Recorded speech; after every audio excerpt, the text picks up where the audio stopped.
Hello everyone, देखिए आज की जो क्लास है वो स्टेटमेंट और कंक्लूजन की क्लास है और इसमें वो वाले क्वेश्चंस होंगे जो एटलीस्ट वाले होते हैं या पॉसिबिलिटीज वाले होते हैं। पहले जो क्लास हमने ली थी उसमें स्टेटमेंट और कंक्लूजन के 150 वाले रूल्स बताए थे और जितने भी बेसिक रूल्स थे वो सारे करवाए थे और कुछ क्वेश्चंस भी करवाए थे। तो इस वीडियो को देखने से पहले आप लोग वो वीडियो जरूर देख लीजिएगा, उसको मैं आई बटन में दे दूंगी और उसका डिस्क्रिप्शन भी मैं जो लिंक है इसके डिस्क्रिप्शन पे दे दूंगी और उसको जरूर देख लीजिएगा, तभी ये आपको वीडियो समझ में आएगा। तो चलिए अभी मैं वीडियो स्टार्ट करने से पहले एक पॉइंट आपको और बता दूं कि इसमें मैं कुछ क्वेश्चंस आपको वेन डायग्राम के थ्रू कराऊंगी और कुछ क्वेश्चंस ऐसे हैं जो 150 वाले रूल से भी होंगे।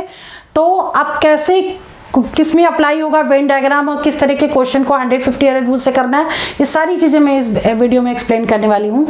मैं अंजलि शर्मा आपको टिप्स और ट्रिक्स के साथ पूरी क्लास आपको कंप्लीट करवाऊंगी क्वेश्चन और रूल्स के साथ। तो चलिए वीडियो स्टार्ट करते हैं। देखिए सबसे पहला क्वेश्चन है, अभी देखिए उसमें जो कराया था उसमें 2 स्टेटमेंट थे, 2 कंक्लूजन थे, 3 स्टेटमेंट थे, 3 कंक्लूजन थे, ऐसे कराए थे। और लेकिन इसमें उससे भी ज़्यादा, देखिए इसमें स्टेटमेंट हमारे 4 हैं और कंक्लूजन हमारे 5 हैं, ठीक है। और इसमें एटलीस्ट और पॉसिबिलिटीज वाले क्वेश्चन भी होंगे। अब इस तरह के क्वेश्चन को आपको सॉल्व कैसे करना है ये देखिए। सबसे पहले तो आप एक चीज ध्यान रखिए कि जब भी आप कभी क्वेश्चन करें तो आप ये देखिए कि क्या इसमें कॉम्प्लीमेंट्री पेयर्स हो सकते हैं कंक्लूजन में। मैंने लास्ट वीडियो में भी आपको बताया था कि सबसे पहले आप कंक्लूजन में देख लीजिए कि ये कॉम्प्लीमेंट्री पेयर्स अगर बन गया है तो इधर 1 और 2 या 3 और 4 इस तरह करके आंसर निकल आता है, वहां पे क्वेश्चन भी पढ़ना नहीं पड़ता, ठीक है। तो हम इसमें पहले चेक कर लेते हैं कि कंक्लूजन 1 से 5 के बीच में किसी में कॉम्प्लीमेंट्री पेयर आ रहा है कि नहीं आ रहा है। तो हम उसके लिए सबसे पहले क्या लिखेंगे, देखिए हमने पीछे से ही फॉर्मूले उठा करके यहाँ लिए हैं और कंक्लूजन में कॉम्प्लीमेंट्री पेयर में देखने के लिए हमें क्या देखना पड़ेगा, ऑल से स्टार्ट होने वाले सारे ए हैं, यानी कि ये वाला तो ए हो गया और नो से जो स्टार्ट है वो ई हो गया, यानी कि ये ई हो गया। फिर नो के साथ जो स्टार्ट है वो भी ई हो गया और एटलीस्ट को हम सम मान के करते हैं। एटलीस्ट मतलब सम, ये देखिए सम लिखा हुआ है, तो सम के साथ अगर है तो वो हो गया आपका आई, ये आई हो गया। और एटलीस्ट मतलब सम है तो ये भी आई हो गया, ठीक है। कॉम्प्लीमेंट्री पेयर्स मैंने लास्ट क्लास में आपको बताया था कि दोनों कॉमन होगा और एक पॉजिटिव सेंटेंस होगा, एक नेगेटिव सेंटेंस होगा, ठीक है। इस वीडियो को करने से पहले वो वाली वीडियो जरूर देख लीजिएगा, अदरवाइज ये चीज नहीं समझ में आएगी आपको। तो ये चीज समझ लीजिए। अब इसमें देखिए पॉसिबिलिटी वाला जो भी क्वेश्चन आता है, देखिए यहाँ पे पॉसिबिलिटी दी है, इसका मतलब ये तो वेन डायग्राम से हमको करना है, यानी कि इसको तो अभी हम छोड़ देंगे। अब हम चारों में चेक कर लेंगे कि कॉम्प्लीमेंट्री पेयर बन रहा है कोई। तो अगर देखिए अगर हम ये देते हैं नेगेटिव सेंटेंस है जिसमें सेकंड और फ्लैश आ रहा है और इसमें भी सेकंड और फ्लैश नहीं आ रहा है, इसका मतलब इसमें कोई कॉम्प्लीमेंट्री पेयर नहीं बनेगा, ठीक है। तो अब हमें 150 वाले रूल से ये करना पड़ेगा। तो जो भी सम से स्टार्ट है, सम से स्टार्ट है तो क्या क्या लेना है आपको, 50-50 लेना है। फिर ऑल से स्टार्ट है तो वो 100 लेना है पहले, दूसरा 50 लेना है। फिर ऑल से स्टार्ट है तो ये 100 लेना है, ये 50 लेना है। फिर नो से स्टार्ट है तो आपको क्या लेना है, 100, तो ये 100 हो गया, ये 100 हो गया, ठीक है। अब आपको फर्स्ट वाला नहीं अभी कर रहे हैं क्योंकि इसको हम डायग्राम वेन डायग्राम से करेंगे। अब नो के साथ जो भी स्टार्ट है तो नो के साथ जो स्टार्ट है उससे हम क्या लेंगे, 100, तो ये 100 हो गया, ये भी 100 हो गया, ये भी 100 हो गया, ये भी 100 हो गया। ऑल यानी कि सम के साथ जो स्टार्ट है, सम के साथ 50-50 हो गया, ये 50, ये 50 और फिर सम के साथ ये 50, ये 50, ठीक है। मतलब ये फॉर्मूले के अकॉर्डिंग मैंने ये 150 लिख दिया। अब हमने आपको बताया था कि जो स्टेटमेंट है वो आपका क्या है, इनकम है, और कंक्लूजन है आपका एक्सपेंडिचर है, खर्चे हैं आपके। अब इसे कंपेयर करके चेक कर लेंगे सही है कि गलत है। देखिए जैसे सेकंड में देखिए सेकंड यहाँ पे आ रहा है 100, आप देखिए इसमें सेकंड है कहीं पर ये 50 है, ठीक है, और कहीं सेकंड आ रहा है इसमें नहीं और कहीं सेकंड नहीं आ रहा है, ये 50 आ रहा है और ये 100, यानी कम कमा रहे हो, ज़्यादा नहीं खर्च कर सकते, यानी कि सेकंड गलत हो गया। ठीक है, इसके बाद अब नेक्स्ट वाला देखिए कि जैसे आर यहाँ पे 100 है, यहाँ पे आर्स क्या है, आर्स है आपके 100, ठीक है, तो 100 इनकम है तो 100 खर्च कर सकते हो। अब देखिए फ्लैश देखिए यहाँ पर 100 है, यहाँ 50 है और एक फ्लैश 100 है। अब देखिए यहाँ पर देखिए एक चीज़ और कि जब स्टेटमेंट में दोनों में कॉमन वर्ड आए, सेम वर्ड आए, तो सेम वर्ड में एक में अगर 100 आ रहा है, एक में 50 आ रहा है, तो हम मैक्सिमम वाला लेंगे। ठीक है, देखिए यहाँ पर आ रहा है 50, यहाँ आ रहा है 100, तो हमें कौन सा लेना पड़ेगा, हमें इसमें लेना पड़ेगा बड़ा वाला, यानी कि 100। तो यानी कि ये करेक्ट हो गया, ये 100 इनकम है तो 100 हम खर्च कर सकते हैं। ठीक है, तो इसके अकॉर्डिंग हम चेक कर लेंगे, तो फ्लैश हमारा कितना आ गया, फ्लैश हमारा ये 100 आ गया, इसका मतलब ये करेक्ट हो गया। अब बात करते हैं इसकी, देखो मूवमेंट यहाँ 50 है, मूवमेंट यहाँ पे 50 है, 50 इनकम है, 50 खर्च कर सकते हैं, इंस्टेंसेस 50 है और इंस्टेंसेस 50 है, तो यानी कि ये भी करेक्ट हो गया।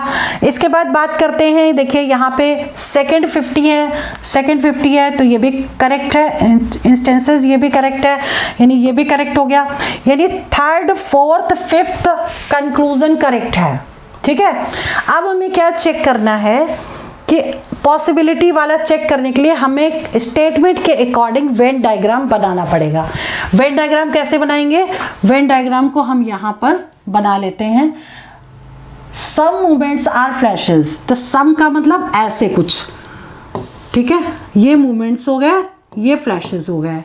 अब क्या कह रहा है, ऑल मूवमेंट्स आर सेकेंड, तो जितने भी मूवमेंट हैं वो सारे सेकेंड के अंदर आ जाएंगे, ये सेकेंड हो गए। फिर ऑल फ्लैशेस आर इंस्टेंसेस, तो जितने भी फ्लैशेस हैं वो सारे इंस्टेंसेस के अंदर आ गए। ठीक है, फिर no instance is N R, तो कोई भी इंस्टेंस जो है आर नहीं है, यानी ये आर हो गया और इधर के सारे क्रॉस कर दिए, मतलब इसके अकॉर्डिंग हमने ये वेन डायग्राम बना लिया। ठीक है, अब हम चेक कर लेंगे। एक चीज अब ध्यान रखिएगा, अगर इधर के सारे गलत हैं तो इधर के सारे फॉलो करेंगे। ठीक है, जैसे अब इस इधर के कौन से फॉलो करेंगे, आर के साथ सारे ही करेंगे, मतलब ऑल वाले भी फॉलो करेंगे, सम वाले भी करेंगे, सम के साथ नॉट वाले भी करेंगे और नो वाले भी करेंगे। ठीक है, ये सारे इधर वाले फॉलो करेंगे, ये ध्यान रखिएगा। तो अभी आपको क्या करना है, जैसे कि अब आपका कंक्लूजन क्या है, ऑल आर्स बीइंग सेकंड, तो ये होगा कि नहीं, तो जितने भी आर्स हैं वो सेकंड मतलब इधर के फॉलो करेंगे, यानी कि फर्स्ट आपका करेक्ट हो गया। समझ गए, यानी कि जहां पर नो दिया है वहां पे क्रॉस लगाया, यानी कि इधर के एक भी फॉलो नहीं करेंगे लेकिन उल्टे सारे फॉलो करेंगे। जब आर्स अगर पहले आ जाएगा तो इधर के सब फॉलो करेंगे, इधर वाले, यानी इसके अकॉर्डिंग फर्स्ट करेक्ट हो गया। ठीक है, तो ऐसे वाले क्वेश्चन पॉसिबिलिटी और एटलीस्ट वाले होते हैं। आगे देख लीजिए नेक्स्ट क्वेश्चन, ये देखिए, और इसमें सबसे पहले हम क्या चेक करेंगे, कॉम्प्लीमेंट्री पेयर्स चेक कर लेते हैं। कॉम्प्लीमेंट्री पेयर चेक करने के लिए क्या देखना है हमको, सबसे पहले कंक्लूजन देखना है, और कंक्लूजन में पॉजिटिव नेगेटिव होना चाहिए। तो सबसे पहले हम सम से जो भी चीज़ें स्टार्ट होती हैं, इसका मतलब हम वहाँ पे लिख देते हैं आई। ठीक है, और सम से स्टार्ट है तो आई, और नो से स्टार्ट है तो ई हो गया। ठीक है, अब हमें क्या देखना है कि कॉमन होना चाहिए। कॉमन का मतलब देखिए बसेस ये हो गई और रिवर हो गया, एक पॉजिटिव है एक नेगेटिव है। देखिए बस ये रही, बस रिवर रिवर, ये पॉजिटिव सेंटेंस है, ये नेगेटिव सेंटेंस है, यानी कि दोनों में कॉमन है और एक पॉजिटिव है एक नेगेटिव है। इसका मतलब आई और ई, ठीक है, आई और ई का देख लेते कोई पेयर बनेगा कि नहीं। तो ये देखिए ये बन रहा है ना आई ई का एक पेयर बन रहा है। इसमें 3 पेयर बनेंगे, कौन कौन से, ए ओ, फिर ओ आई, फिर आई ई, जो लाइन खींची है, तो आई ई का पेयर बन रहा है, यानी कि अब ये दोनों कॉम्प्लीमेंट्री पेयर्स हो गए। तो आंसर क्या आएगा, ईदर 1 और 3 करेक्ट। ठीक है, जब कॉम्प्लीमेंट्री पेयर हमने ये चेक कर लिया तो हमें ये भी आगे करने की कोई ज़रूरत नहीं है। ठीक है, तो इसका आंसर ये हो गया। अब बात करते हैं क्वेश्चन नंबर नेक्स्ट की। क्वेश्चन नंबर नेक्स्ट में देखिए, कंक्लूजन सारे पॉजिटिव हैं, इसका मतलब कॉम्प्लीमेंट्री पेयर तो होगा ही नहीं। ठीक है, अब हमें क्या करना है, इसको 150 वाले रूल से ही करना है, क्योंकि इसमें पॉसिबिलिटी वाला कोई क्वेश्चन नहीं है। तो हमें किससे करना पड़ेगा, 150 वाले रूल से, जिसमें 4 स्टेटमेंट है और 4 कंक्लूजन है। तो अब आपको क्या करना है, ऑल के साथ 150, सम के साथ 50-50, सम के साथ 50-50, ऑल के साथ 150, सम के साथ 50-50, सम के साथ 50-50, सम के साथ 50-50 और सम के साथ 50-50। ठीक है, ये रूल्स देख लीजिएगा, लास्ट क्लास देखनी बहुत ज़रूरी है।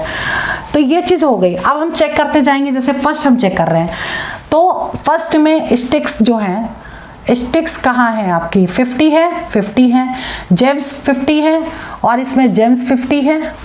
तो यानी कि फर्स्ट करेक्ट हो गया, यानी कि ये वाले जेम्स 50 हैं, ये डॉल्स जो हैं यहाँ 50 हैं, डॉल्स यहाँ भी, यहाँ 100 है तो 50 हो सकती है, ये भी करेक्ट हो गया।